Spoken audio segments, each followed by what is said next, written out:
guys, Helen Hart Smith here again from the Heart of the Witch's Path YouTube channel. I hope you're having a good day. I'm having a good day. If you hear, let's have a little proviso for this video. If you hear any loud or strange noises in the background, don't be worried. It's only the roomie. Hi. In the kitchen. Hey. What you doing in there? Canning. What you canning? I'm canning green tomato relish. Green tomato relish. Never tried it. We're looking forward to it. Yes. My uncle contacted me and said, hey, I've got this recipe and I've got some green tomatoes. Do you want to make some? I said, sure. Why not? So we're giving it a whirl, and the roomie's in there kind of getting things happening. And I'm recording videos. I think maybe I'm having funner. I don't know. I don't know. This is pretty fun, man. Creating a yes, monster. we've been canning quite a bit this year. So if you're interested in knowing more about that, I guess let me know. I've tried to do some videos of the things that we're canning, and when it gets right down to it, it's kind of hard. You know, I can do like the beginning steps, but when it comes time to like getting the stuff in the cans and all that kind of stuff, then I kind of lose it. So I've got like some footage of the beginning stuff, but then none of the end. And so I've got not enough to put it together. So I've tried to report to you all how easy it is to can. But I don't know. Maybe the roomie and I could do a sit down and talk. I don't know. If you want to know more, let me know and I'll see what we can do. All right. But that's not what this video is about. I'm recording. Digress. Ooh, shiny. Let's go over here and talk for a minute. Anyhow, this is a book review video. And the book that I wanted to review today is Instant Magic by Christopher Penczak. This is a book that I actually read a number of years ago. I want to say that this was a early coven study book that I read together with my coven, which may have only consisted of Kathy at the time. I'm not entirely sure. But this book is copyright 2006. This book is right around 200 pages, not super thick. And so this is all about instant magic. There's a weird noise.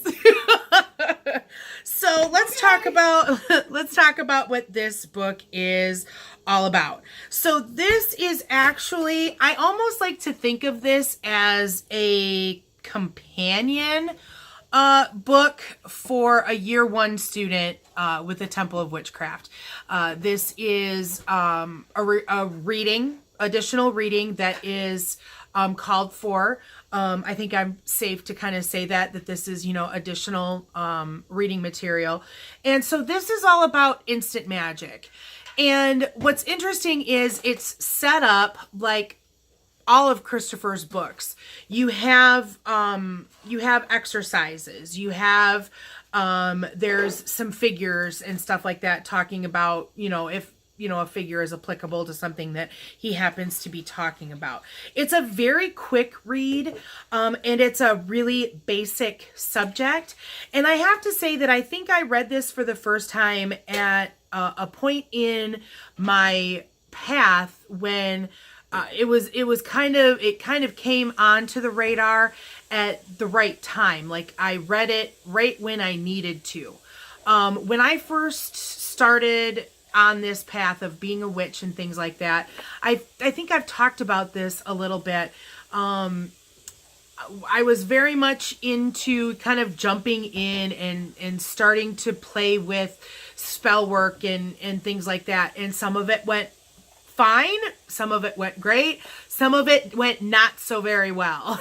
And so I was I got to a place where I was like, okay, I need to learn a little bit more. Let's learn about this magic before we start doing it. And so that's definitely something that I stress to students now.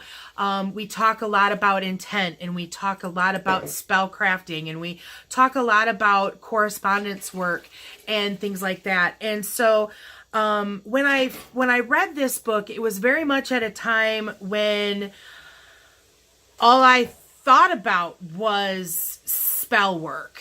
I didn't think about instant magic. I didn't think about that, I didn't have to take the time to collect the candle and the herbs and the this and the that, that I could manipulate energy and create magic, just by that. And so it's a good read. I really got a lot out of it. As I said, it's kind of a companion book that goes along with the work that's in Inner Temple, and a lot of the exercises that are a part of, especially the beginning part of the book, is very much at their core what Christopher's work deals with. He does a lot of meditation work. He does, he talks about how in meditation and subsequently when you get into ritual work, you want to alter your consciousness. You want to take your mundane everyday brainwaves, and you want to kind of slow that down, and you want to bring yourself to an altered consciousness that he calls ritual consciousness. And so when you do meditation work within the temple, it is you come down to that altered consciousness level by counting down, and then that is your magical mindset, your magical conscious level.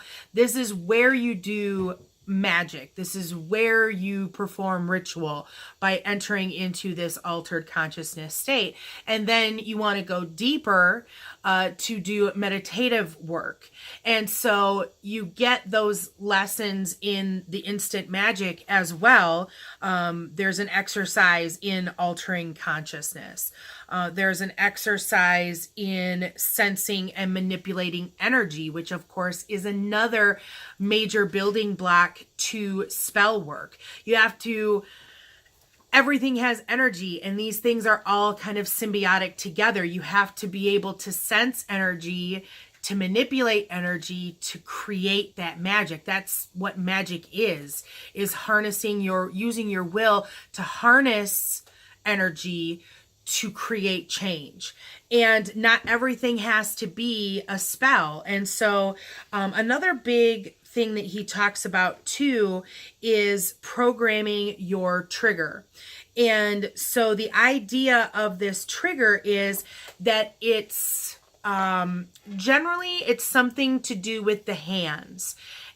Generally it's something that you do with your hands that helps to put you into that magical mindset, that altered consciousness, quickly. And so for a lot of people, it might be something like crossing your fingers. It might be something like making rings like this. It might be, any number of, hand. Hi, Rumi. Any number of hand things that you can do that can help put you into that magical mindset. So he talks about how to program that magic trigger. Are you making a mess over there? Nope. This is an interesting video, guys. We're playing around here today. So that's kind of interesting too. And then in subsequent chapters, he talks about, I don't want to, you really got to read it. I mean, I can't talk too much detail about it unless you kind of go through the process of reading it. This is a delicate, delicate road that I'm walking here, and I hope I'm giving you enough information. He also talks about intent.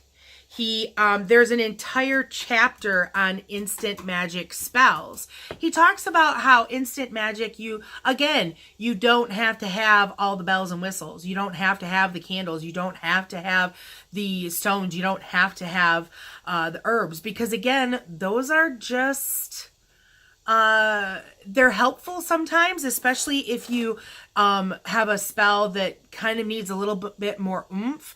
But if you find out that if you have a headache, you can perform some instant magic to help you rid yourself of that headache. So these are the kinds of things that this book is kind of talking about.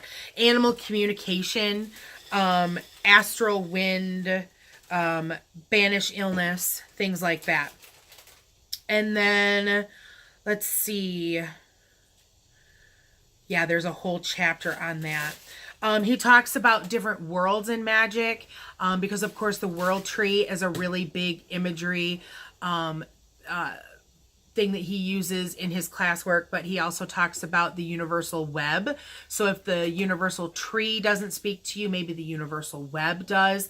And so takes, meditation or has meditation exercises to kind of take you to those places and walk you through and how you can connect with them, basically. And then he also talks about some ideas in advanced instant magic that are also really interesting. Deep meditation work, things like that. And then if you get back here, there's actually some correspondence tables, so that you may choose to use or not use. A lot of planetary work that comes out of Christopher's work that is really interesting. Planetary work, elemental work, the triple aspects as far as what is this? Oh, yeah. The principle of generation and organization and dissolving. And so there's like little charts for that. The planets again, colors, things like that. Because when doing healing work, you can send healing work in a specific color that best works for you as to how you want, what color works best for the magic. So if you're doing a general healing, then a lot of times blue is what a lot of people might use for healing, or they might use blue for calm and things like that. And so you can send energy to someone for that type of healing. And so that's considered instant magic because you've got nothing but yourself and energy that you're using for that. So that's kind of what we're talking about in this book. Like I said, I can't really talk a whole lot about it without going into too many details, and then you've really just got to read the book. So as far as that, I think this is a really important book, and I think that instant magic is very effective, and I think that that it takes just a little bit of know-how to know how to do it properly. And maybe, I hope that doesn't come off as like being, this is the only way to do it. This is the way I learned how to do it. And picking this book up to kind of go through it again in preparation for sharing it with you, I really feel like I could go through it again. That it's been, a good amount of time that I should probably reread it just because there's good information. So as far as brooms go, I'm giving this a solid 5 out of 5. There's good information in here. There's good exercises. And if you're reading Inner Temple at the same time, that is kind of makes sense together kind of a thing. So I highly recommend this book. I will, of course, put a link in the description box to purchase it. Have you read this book? I'm interested in your other folks' views. I think I've seen another instant magic book recently that I'm kind of interested to, see how, I don't even remember who it was that I saw. I've been looking at a lot of books lately. Yeah, I wish I could remember who it was now that I saw an instant magic book. Maybe it might have been like Buckland. It might have been like Raymond Buckland or maybe Isaac Bonowitz. If anybody knows of another instant magic book, then let me know, because I think it's always interesting to kind of compare and contrast and see how one person's take on it is different or the same as somebody else's. So, yeah, I highly recommend this book. And it's very affordable. This one was $12.95. 200 pages, quick read, really interesting stuff. So, I mean, I know that I really enjoyed it because there was a lot of highlighting throughout the book. So, yeah, so that's going to be it for this video. If you liked this video, want me to do more book reviews, then let me know. If you enjoyed it, give me a thumbs up. If you haven't done so already, subscribe to the channel, guys, right? Yeah, I guess that's it for this video. Thanks for watching. Thanks for taking the time to hang out and for walking the path for a little while with me. Until next time, blessed be.